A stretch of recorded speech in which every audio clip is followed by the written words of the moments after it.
Baik, yang pertama kelebihannya sudah saya sampaikan di awal, itu kandungan klorofil tertinggi di kelasnya, yang 75 rata-rata, yang kita 82,5 Wg. Terus yang kedua, formulasinya yang lain adalah tepung, WB. Nah, kita formulasinya WG. Terus kelebihan yang lain, kita mengandung mikronutrien plus. Ya, jadi setiap kemasan label produk pestisida itu harus mencantumkan warna piktogram, yaitu menunjukkan bahwa pitoklor berwarna piktogram hijau itu masuk klasifikasi kelas 4 WHO. Otomatis itu aman bagi pengguna, ya kita petaninya, terus aman bagi tanaman dan aman bagi lingkungan. Kalau untuk harga sendiri Pak, kisarannya berapa sih Pak untuk itu? Ya, jadi kalau untuk piktoklor kita di kisaran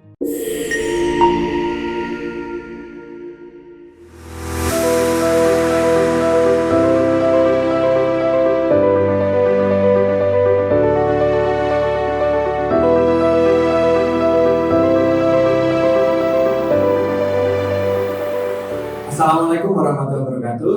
Halo sahabat Benih Online. Kali ini bersama saya kembali Arif Kanahar di acara Ngobrol Pertanian. Kali ini kita mau bahas satu produk berbahan aktif klorotalonil yang cukup dikenal masyarakat sekitar kita dan dengan berbagai keunikannya.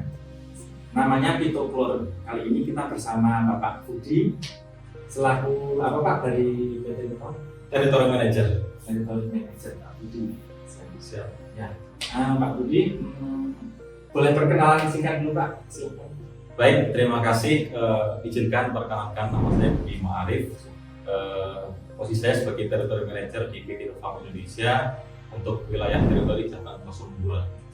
Ya, jadi mulai dari Kabupaten Magelang, ya, di lereng Purbalingga, terus di Kabupaten Temanggung ada Senduro Sumbing, ya, terus Kabupaten Wonosobo dan Banjarnegara. Oh ya, cukup luas ya Pak ya? Iya, lumayan. Nah, ini Pak Budi, saya membahas ini Pak masalah, bukan masalah sih sebenarnya, produk dari Farm, namanya pitoklor ya Pak ya. Iya. Pitoklor itu kan di sini sudah cukup akrab lah di telinga petani-petani daerah sini. Harapannya juga pasti di sana-sana juga sangat populer lah ya untuk pitoklor sendiri. Nah, pitoklor itu kenapa sih Pak dari Nova itu mengeluarkan pitoklor?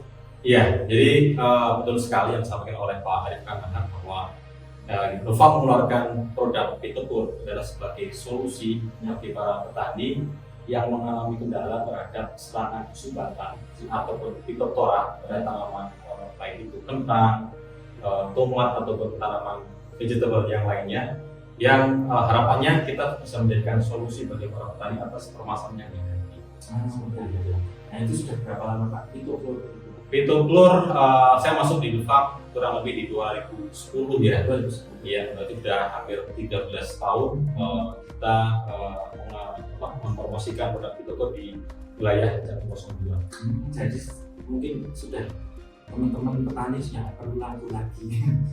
Betul sekali. Karena apa? Untuk pitoklor sendiri itu sudah masuk usia 13 tahun. Nah, bahan aktifnya ini Pak, untuk pitoklor sendiri itu kan berbahan aktif klorotalonil. Betul. Nah, kenapa sih Pak klorotalonil itu kan biasanya yang pada umumnya itu kan 70 atau 70 Wp ya Pak ya. Nah ini kenapa sih Pak dibikin unik? Mungkin 82,5 Wg. Itu kenapa Pak? Ya, baik. Jadi kenapa pitoklor kita menggunakan bahan aktif klorotalonil kandungannya 82,2 Wg? Ya, jadi kita termasuk bahan aktif klorotalonil tertinggi kelasnya. Ya, jadi paling tinggi. Ya, dibandingkan dengan klorotalonil dari perusahaan yang lain yang hanya kandungannya di 75%.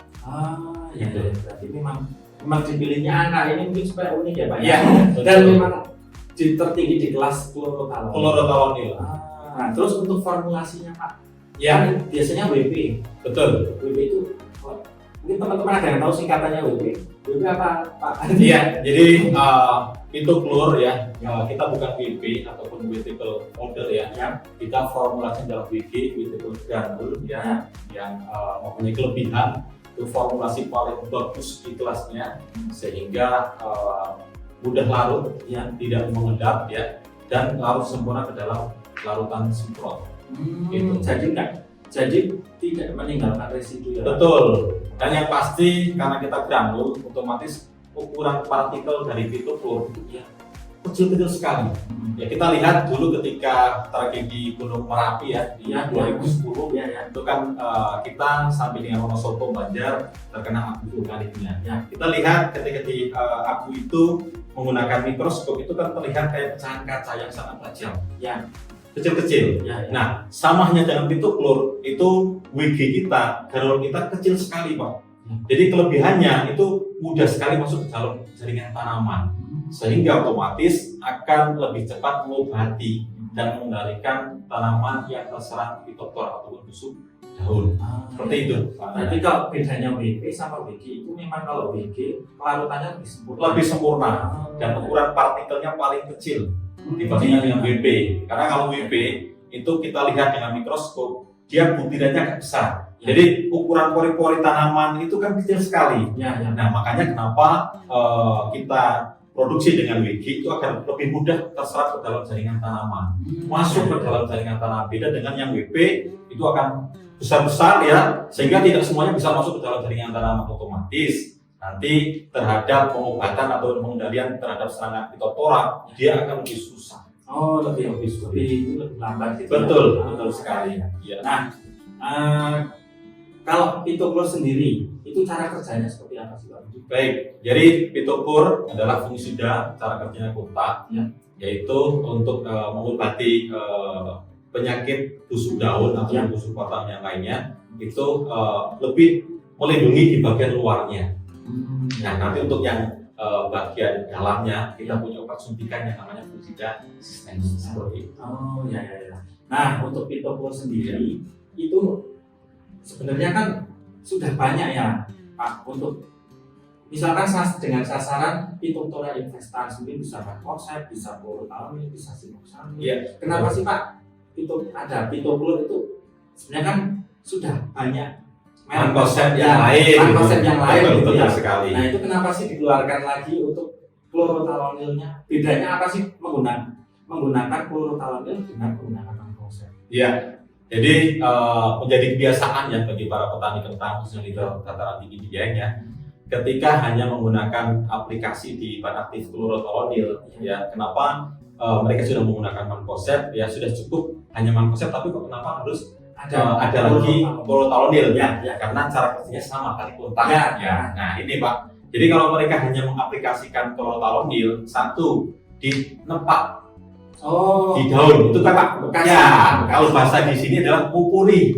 Jadi petani itu kurang puas atau kurang mantap ketika hanya menggunakan chlorothalonil karena memang tidak terlalu nampak di dalam daun, permukaan daun. Nah, itu yang pertama. Terus yang kedua, tingkatan bahan aktif untuk golongan kontak fungisida itu chlorothalonil di atasnya mancozeb. Untuk tingkatan, ya, lebih mudahnya mancozeb sebenarnya untuk fase vegetatif awal. Nah, chlorothalonil dia masuk ke dalam fase generatif yang tingkat secara serangan busuk daun penyakitnya kan jauh lebih tinggi. Nah, itu kenapa terus digunakan chlorothalonil untuk mengendalikan serangan busuk daun. Jadi sebenarnya fungsinya hampir sama. Hanya klasifikasi partikelnya lebih tinggi dibandingkan dengan mancozeb. Seperti itu. Pantesan, ya, teman-teman, kita sering lihat di labelnya mungkin banyak hampir sama lah, mungkin mancozeb, simoxanil, chlorothalonil itu hampir sama, ya, Pak. Ya, itu fungsinya. Betul. Nah, terus ada lagi nih, Pak. Tadi kan bekerja secara kontak. Kira-kira berapa hari sih, Pak, untuk penyembuhan? Nah, sebelumnya penyakit apa saja sih, Pak, yang bisa di cover sama fitoplur, ya. Jadi spektrum pengendalian sangat luas. Fitoplur artinya bukan hanya penyakit busuk daun ataupun fitoptora, tapi kita bisa mengendalikan Alteparia, bisa mengendalikan serangan busuk batang, ataupun busuk-busuk yang ada pada tanaman. Itu seperti itu, Pak. Jadi memang nggak hanya busuk pada daun, tapi bisa busuk batang, bisa sampai dengan busuk buah.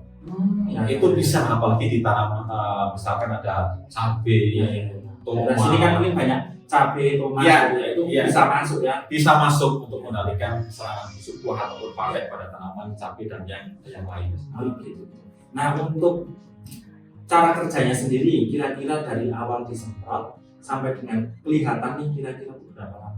Ya, jadi memang beda ya cara kerja antara insektisida dengan fungisida, karena pitoklor masuk golongan fungisida untuk mengobati penyakit, otomatis tidak bisa langsung dilihat hasilnya. Ya. Begitu selesai penyemprotan, langsung kelihatan ada hasil di Ya. tanaman. Nah, karena kita mengobati jamur, itu biasanya 2-3 hari setelah aplikasi penyemprotan atau pengobatan itu akan terlihat hasil di daun lebih segar, lebih hijau, batang lebih kokoh. Otomatis nanti di sasaran utama yaitu di busuk daun, Lemongnya gitu ya itu dia akan mulai mengering dan menghilang nanti. Jadi paling tidak kalau digunakan pada yang tepat sasaran, jadi untuk kalau orang sini bilang lemongnya bisa berhenti, nggak menular ke jaringan yang lain. Betul. Memperhatikan serangan dari jamur tersebut di tanaman. Nah, untuk penyemprotan yang ideal Pak, kalau misalkan di musim ekstrim, kira-kira bisa nggak sih Pak digunakan untuk sebagai pencegahan? Gitu Pak, kalau untuk klorotalon. Baik, ya. Jadi klorotalon pitoklor ini bisa digunakan di musim ekstrim atau jika curah hujan yang sangat tinggi, kelembapan buah tinggi, ya, dan juga bisa digunakan di musim normal ataupun curah hujan yang rendah ataupun musim kemarau. Yang membedakan adalah satu dosis aplikasinya. Ya, jadi kalau misalkan di musim ekstrim, pitoklor ini bisa untuk 2 drip, ya, kemasan 400 gram. Ya, nah kalau untuk di musim kemarau atau musim normal, ketika memang kelembapan rendah, itu bisa sampai 3-4 drip. Cukup hebat ya Pak. Betul sekali. Jadi kalau misalkan musim kemarau itu bisa 4 drip, 3-4 drip. 3-4 drip. Gitu. Cukup terjangkau lah teman-teman. Betul sekali. 800 liter air ya Pak. Ya, karena ingat kembali lagi di kandungan kita adalah klorotalon tertinggi di kelasnya 82,5. Apalagi formulasinya bukan WB tapi WG. Itu yang jadi lebih mudah diserap. Betul sekali. Gitu.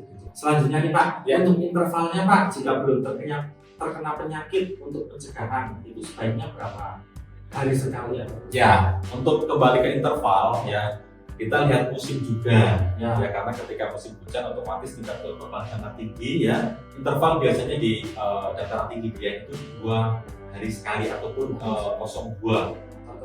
Ya, tergantung dengan kondisi tanaman. Ya, kalau misalkan di musim kemarau itu bisa 1 minggu sekali Pak. Untuk 1 minggu sekali Pak, sekali aplikasinya. Iya. Lumayan ini ya, lumayan awet gitu ya. Betul sekali. Untuk jadi ada efisiensi penggunaan pestisidanya. Betul. Itu teman-teman bisa digunakan untuk musim kemarau itu sampai dengan 1 minggu sekali, dan untuk musim hujan itu biasa digunakan 2 atau sampai 3 hari sekali. Kemudian Pak, ini kan pitoklor ini kan dulu sempat ada kemasan 500 gram. Kenapa sih Pak? Kok sekarang jadinya 400 gram? Baik ya. Jadi teman-teman ya, jadi pitoklor dulu kita punya kemasan dengan isi adalah 500 gram ataupun setengah kilo. Ya betul ya. Kenapa kita sekarang produksi dengan kemasan 400? Itu lebih memudahkan ke dalam pembagian per gramnya. Karena kita 1 gram per liter air. Kembali lagi mungkin ini kandungannya lebih tinggi. Jadi betul, lebih irit, lebih hemat sebetulnya. Walaupun secara kemasan mungkin harganya mahal, tapi ketika kita sudah dibagi per gram, per tankisnya jatuhnya akan lebih murah. Gitu. Untuk memudahkan pembagian. Kalau dulu 500 gram itu kan jadi 2,5 drip. Kadang jadi 2,5 drip. Susah. Tapi itu susah dibaginya. Nah itu kita mengakomodir permintaan dari petani untuk memudahkan. Jadi 400 gram gampang dibagi 2 untuk 2. Seperti itu. Sebenarnya simpel berarti Pak. Untuk perubahannya yang dari 500 gram ke 400 gram itu memang untuk mengakomodir kemauan petani lah ibaratnya. Jadi biar mudah untuk membaginya. Siap. Ya, Pak, ya. Betul, itu sih tujuan utamanya di sini. Nah, untuk pitoklor sendiri Pak, yang terkenal kan daerah sini untuk tanaman kentang. Kentang, betul. Dataran tinggi Dieng lah ya Pak. Itu sebenarnya berarti bisa digunakan untuk tanaman yang lain juga. Nah itu perlu nggak sih Pak dicampur dengan bahan aktif lain untuk aplikasi yang Ya, jadi kalau di daerah dataran tinggi Dieng memang paling besar adalah di tanaman kentang. Nah, notabene untuk tanaman kentang tingkat serangan virus cukup tinggi atau penatu lah kalau kita tidak. Nah, di petani itu tidak cukup hanya mencampur klorotolonil, tapi memang mereka butuh bahan fungisida kompak lainnya yaitu di mankoseb. Ya, jadi kita juga tadi punya mix ya untuk fungisida kontaknya itu plus mankoseb. Gitu ya. Kenapa dicampur ya? Satu biar terlihat ya tempatnya. Karena kalau hanya pitopur itu bahkan hampir tidak ada perubahan. Oh jadi memang secara fisiknya memang setelah disemprot itu memang kayak air biasa tetap ya. Nanti di daunnya tetap hijau. Beda ketika dicampur dengan mankoseb. Jadi ada kepuasan tersendiri. Iya, betul. Oh gitu. Nah selanjutnya Pak, ini kan di pitopur atau misalkan di pestisida yang lain itu ada warna ini. Ini tuh warna apa Pak? Iya. Itu namanya warna piktogram. Ya, jadi setiap kemasan label produk pestisida itu harus mencantumkan warna piktogram, yaitu menunjukkan bahwa pitopur berwarna piktogram hijau itu masuk klasifikasi kelas 4 WHO. Otomatis itu aman bagi pengguna, ya kita petaninya, terus aman bagi tanaman dan aman bagi lingkungan. Ya. Memang karena teman-teman mungkin banyak yang belum tahu ya ada pestisida itu memang beberapa ada warnanya, ada misalkan kuning, biru, gitu. Karena sudah dilarang beredar di Indonesia karena sangat berbahaya sekali. Oh, jadi memang untuk menunjukkan, untuk mengklasifikasikan bahwa bahan tersebut sebenarnya aktif, aman digunakan bagi kita, bagi tumbuhan-tumbuhan, lingkungan juga aman. Betul sekali. Untuk klasifikasi bahwa produk pitopur ini warna pitopur hijau itu aman bagi pengguna, tanaman dan aman bagi lingkungan. Seperti itu. Nah, mungkin ada teman-teman yang belum kenal juga ya Pak dengan pitopur. Nah, kira-kira kelebihannya apa sih Pak dibandingkan dengan klorothalonil yang lain? Ya. Baik, yang pertama kelebihannya sudah saya sampaikan di awal, itu kandungan klorothalonil tertinggi di kelasnya yang 75 rata-rata, yang kita 82,5 Wg. Terus yang kedua, formulasinya yang lain adalah tepung WB. Nah, kita formulasinya WG. Terus kelebihan yang lain, kita mengandung mikronutrien plus. Iya. Berarti hampir sama dengan produk yang mankoseb. Betul. Itu adalah unsur hara mikro yang dibutuhkan oleh tanaman, sehingga ketika diaplikasikan tanaman itu menjadi hijau, menjadi segar, tebal tapi tidak mudah pecah Pak. Dan yang utama adalah di batangnya dia lebih kokoh. Nah kelebihan gitu ya. Betul. Nah ketika terjadi ada angin itu dia tidak mudah roboh Pak. Ya sehingga tanaman tetap kokoh, ya pertumbuhannya secara maksimal. Penyembuhan penyakitnya pun jadi cepat. Betul sekali. Terus tambahan lagi kelebihan dari pitopur itu adalah ketika petani mengaplikasikan pitopur, ya teman-teman petani bisa dilihat, diperhatikan, itu aplikasi pitopur itu memberikan bulu di batang dan daun lebih banyak. Oh, jadi kayak setiap jaringan daun itu pasti ada bulu. Ada bulu halusnya. Iya. Nah, itu apa fungsinya? Apa Pak? Nah, itu yang perlu kita sampaikan ya ke petani bahwa penggunaan pitopur itu memberikan efek bulu di batang dan daun lebih banyak. Itu otomatis dia akan memberikan perlindungan ekstra ya terhadap tanaman tersebut agar tidak mudah terserang penyakit dan hama. Jadi mungkin kalau misalkan fungi jamur itu kan mungkin ada sporanya. Iya, betul. Paling tidak nempel dulu. Betul. Ada semacam tameng lah ya. Tameng gitu. Kalau mungkin untuk hama lain mungkin kayak trik itu kan mungkin untuk melindungi dari cepat dihisapnya atau seperti itu. Betul. Jadi lebih memberikan efek perlindungan lah terhadap tanaman biar lebih tahan terhadap hama dan penyakit. Jadi hampir seperti ini ya Pak, hampir seperti ada kandungannya silika mungkin ya. Di situ menebalkan bulu-bulu yang ada di luar. Betul. Faktor banyak lah yang pasti. Baru tahu teman-teman itu. Jadi bulu pada Halus. tanaman Bulu halus itu pada memang ada fungsinya, salah satunya untuk melindungi tanaman dari hama maupun dari penyakit. Betul. Nah, selanjutnya nih Pak, yang terakhir mungkin ya Pak. Kalau untuk harga sendiri Pak, kisarannya berapa sih Pak?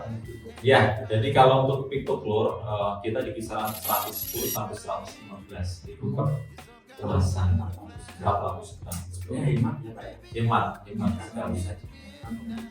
Ya kalau musim kemarau kan bisa sampai 4 Iya Pak. drain. Iya. Itu bahkan 800 800 liter air. Iya, iya. Bukan hanya 1 gram per liter air, tapi bisa sampai 0,5 gram per liter air. Oh iya Pak, ini yang hampir kelewatan Pak. Ya, Sebenarnya untuk pictochlor dengan fungisida yang perlu nggak sih Pak dicampur fungisida sistemik ini Pak? ya. Jadi betul sekali ya Pak Nahar ya, ketika aplikasi produk ya, kembali lagi ke musim ya, ketika musim hujan, curah hujan tinggi, kelembapan tinggi ya, otomatis di dataran tinggi dia tidak hanya cukup menggunakan produk fungisida kontak. Mereka harus ada tambahan yaitu fungisida sistemik. Yang artinya itu bisa melindungi bukan hanya di luar menggunakan pictochlor ya sebagai salep lah, jadi melindungi penyakit bagian luarnya, tapi juga untuk mengobati bagian dalam ataupun bahasa Jawanya suntikan lah, Suntikan ya. betul suntikan. Makanya ketika kali aplikasi pictochlor itu pasti ada teknik menggunakan fungisida sistemik. Banyak sekali di pasaran ya untuk fungisida sistemiknya. Bisa di mix untuk fungisida apa saja. Betul. Ya, kita juga punya paketan yang memang sama produksi dari Jepang ya. Jadi yang pertama ada Propamoka Hidroklorida 720 PSL bermain Duplan ya. Juga ada fungisida yang lain. Ya, misalkan kita ada Prohibidon di Sumilek 50 pp ya. Oh ya, Sumilek. Ya, itu sebagai pencampur bukan hanya kontaknya di pictochlor tapi sistemnya menggunakan Duplan dan juga Sumilek tadi. Iya. Tapi diselang-seling ya. Oh, bisa digunakan. Iya, perlu disampaikan ya para petani bahwa untuk penggunaan fungisida kontak itu semakin sering semakin banyak tidak menimbulkan resistensi. Ya, tapi Kalau untuk sistemik, Ya. saran kami itu jangan hanya menggunakan satu bahan aktif, ya, tapi diselang-seling menggunakan bahan aktif yang lain. Misalkan menimbulkan resistensi itu sangat mudah kalau sistemik. Seperti contoh lah, misalkan aplikasi saat ini menggunakan pictochlor sama dengan Propamoka atau Duplan. Nah, aplikasi besoknya itu diseling sistemiknya, pictochlornya tetap, nanti sistemiknya menggunakan Sumilek ataupun sistemik yang lain untuk menghindari tingkat resistensi terhadap kekebalan penyakit di tanaman. Seperti itu. Jadi sebetulnya yang menyebabkan resistensi yang lebih tinggi itu karena Penggunaan sistemik yang terus-menerus dan bahan aktif yang sama. Ya. Itu teman-teman. Makanya ada orang bilang kalau di daerah sini mungkin apa ya, kebal Ya, betul. ya. Itu namanya sistemik ya teman-teman. Namanya resisten namanya kalau dalam bahasanya pertanian. Nah, mungkin demikian ya Pak. Baik. Perbincangan kita kali ini. Semoga nanti teman-teman bisa dapat referensi dari kita membahas tentang pictochlor dan bisa menjadi solusi untuk penyakit yang sedang teman-teman tanaman budidaya teman-teman yang sedang lakukan itu menjadi solusi menggunakan pictochlor. Gitu. Jangan lupa share video jika suka dan jangan lupa subscribe channel kita. Terima kasih Pak Budi. Sama-sama. Semoga sukses selalu. Amin. Pictochlornya semoga lanjut terus Pak. Amin. Terima kasih ya sudah mengundang kami di acara Bincang Benih Online ya. Mudah-mudahan terus berkembang dan maju dan terus memberikan manfaat terhadap para petani di Indonesia khususnya. Amin. Terima kasih. Wassalamualaikum warahmatullahi wabarakatuh. Waalaikumsalam warahmatullahi wabarakatuh.